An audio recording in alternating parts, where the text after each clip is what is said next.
Hello everyone, SamuraiLee here, and today I'm going to be going over everything you need to know about EX Ghost Train. First thing you'll notice in this dungeon is there's a wall of ghosts that's slowly going from left to right of any room that you enter, and if you're inside this wall of ghosts, you'll suffer around 2% HP loss per second. The first room has some small fry skeleton enemies, and the ones wearing axes have super armors when they attack, and the ones that have tonfa do a seismic punch. Fighter skeletons cannot be juggled, so if you launch them in the air, they immediately fall down and you can't juggle them. So it's best to just use a cube skill that does one strong attack or two strong attacks that just kills all these skeletons in one room. As you can see, it took about a minute 30 seconds. I fast forwarded this clip to drain your whole life from the wall of ghosts. So my suggestion is for this dungeon, just ignore the wall of ghosts as if it wasn't there, and just heal your HP whenever it gets to a low point. Just ignore the wall of ghosts and just keep healing. So you'll need a lot of HP potions in this dungeon. The second room has 4 mini bosses, and they're all skeleton versions of dungeon fighters. The first one is Romnu, which is like a mage, and he has a whip-like attacks that send out wind blades whenever he cracks his whip. And whenever he dies, 2 tornadoes home into you and just keep hovering around you, doing minor damage. Easiest way to get rid of the tornadoes is just move to the very top of the room, and then the tornadoes just disappear off the map.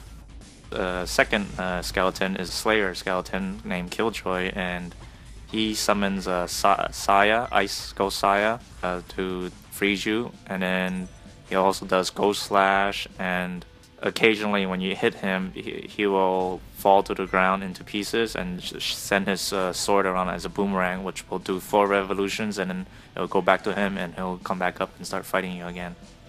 He will cast Tombstone to drop down on you, and it doesn't do that much damage. I wouldn't be scared of it, so just wait till the Tombstones goes away and then pick up the Haste Fairy. The third skeleton is Jorova. It's a fighter skeleton, and it does a lot of low kicks as well as a seismic punch.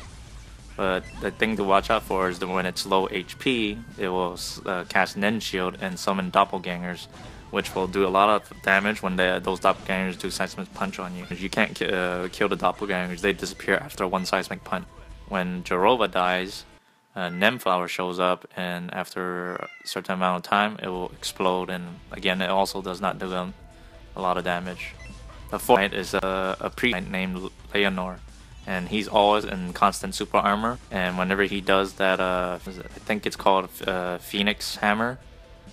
It's like a pile driver move. Whenever he does that and it lands near you or on you, you get stunned most of the time.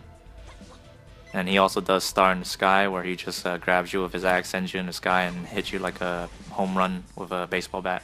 Best way to fight this room with all these 4 bosses is to kill Romnu as fast as possible with all your cubes, and then focus on gathering up the remaining 3 mini bosses together and launching all your attacks all at once. If you're in a party, this is easier. You can focus on killing Romnu first and then grab all 3 and just cube all you want. The third room, the first part of the third room consists of mermaids. No tactics needed here. They do have super armor when they attack, so be wary of that.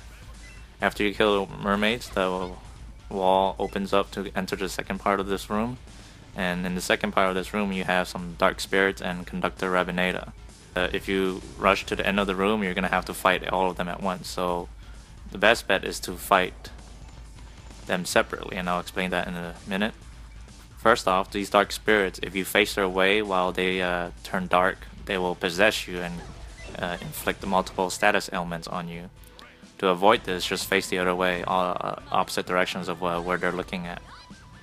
So if they face you, just turn around, turn your back to them, and you won't get any status inflicted, and then you can attack them normally. So I mentioned before that fight the spirits and Rabineta separately. All you have to do is not cross the section where the HP fairy is. As long as you don't cross to the right of it, you can and stay to the left, you can fight the dark spirits without activating Rabineta's room-wide poison effect. But once you cross the HP Fairy location, he'll activate Rabineta, and then he'll start attacking by summoning his spirits on you. The only way to hurt Conductor Rabineta is to kill off his spirit fragments, and his spirit fragments have three phases: his large ghost fragment, medium ghost fragment, and small ghost fragments. So once you kill the smallest one, he'll be vulnerable, and then you can attack him all you want. After a certain amount of damage, he'll hide again and summon another version of his spirit soul, but it's weaker this time, so you can kill it faster. You can bypass all this after you kill the first soul, and then if you can do enough damage, you can kill Rabineta off before he summons the next soul. The fourth room has Vanguard zombies, and these Vanguards take fixed damage to the front where their shields are, and they're weaker in the back, but they still also take fixed damage to the back. So your best strategy here is to get them all to face one direction and do back attacks to them, and that will kill them faster. If you have a mix of them facing multiple directions, then do a skill that grabs all of them at once, and it will force all of them to face the same direction. There's also some mage skeletons. Those are small fries, so you can kill them easily.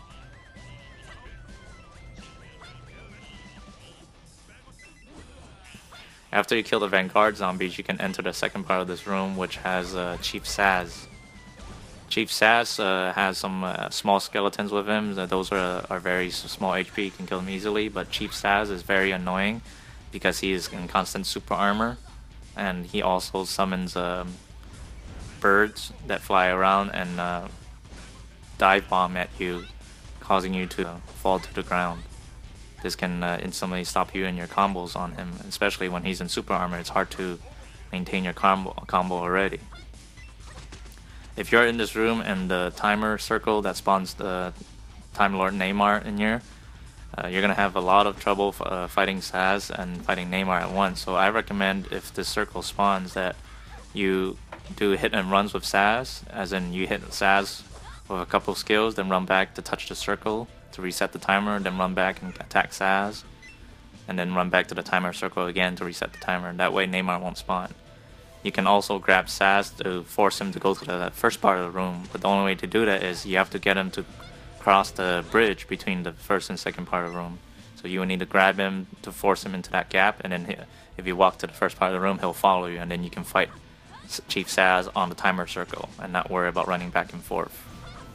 And keep in mind, during this time, the Wall of Ghosts most likely has passed you, and you're losing 2% HP per second. I would not worry about that, just keep healing. The final room, the boss room, has Pandemus Flu. Now, Pandemus Flu has a lot of gimmicks to keep track of, but they all have the same pattern. One thing he does is he sends fits coming out from the ground, which launch you from your feet and make you fall down. It doesn't hurt that much, but it can stop you in your combos. Another thing he does is he does a normal bite if you're up close. So if you're a melee fighter, watch out for his bite. You can dodge just by moving up or down. And if you do enough damage, at some point he'll cast a shield up with 4 pillars. When the shields are up, he takes very little damage. And the only way to hurt him again is to break all 4 pillars. When you attack him with his shield is up, the little skull canes show up. And these things are just show a spawn on you and hit on him, and they just explode and make you fly off. Once you break all 4 pillars, the shield is gone. A Flu Ghost will go across the screen and do a heavy damage to you. This happens 3 times only, and you can see it coming when you look at the shadow on the ground of what direction it's going. Where the shadow shows is where that Ghost Flu will start going across the screen. Keep in mind that one thing about these flying Ghost Flus is you can always dodge them if you go to the very top or very bottom of the room. They do not touch the very top or very bottom of the room, so you can hide there after all 3 ghosts are passed, or you can hide there, wait for 1 ghost to pass, and attack Flu with 1 skill, and go back to the top or bottom and hide from the second and third one. and then repeat doing this. Another gimmick of Flu is he hides from cube skills every so often, and this hiding has around a 30-second timer. So once he hides, he will not hide again for another 30 seconds. But when he hides, he will spawn right next to you and try to bite you and inflict really heavy bleeding damage. Sometimes when Flu brings his shield up, he will send shockwaves to the entire room. This is very easy to predict. Whenever you see a shockwave leave his mouth, that's your signal to jump. So as you see here, the shockwave left his mouth and I jumped right in time.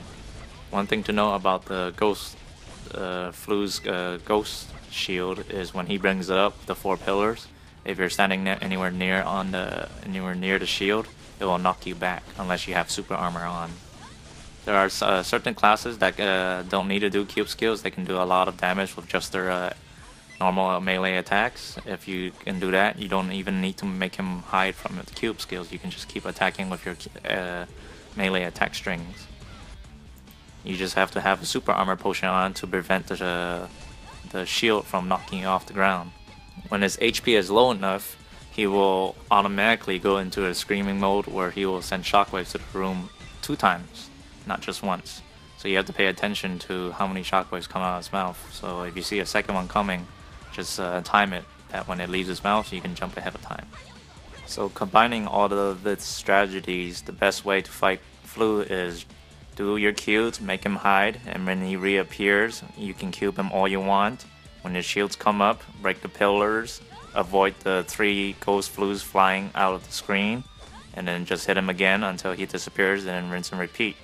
Or you can just do a lot of melee attacks and not use cubes, and break the shield, avoid the ghost, and rinse and repeat. Thank you for watching my video. Please hit like if this video helped you, and please subscribe for notices of future videos coming up. Thank you and have fun playing DFO.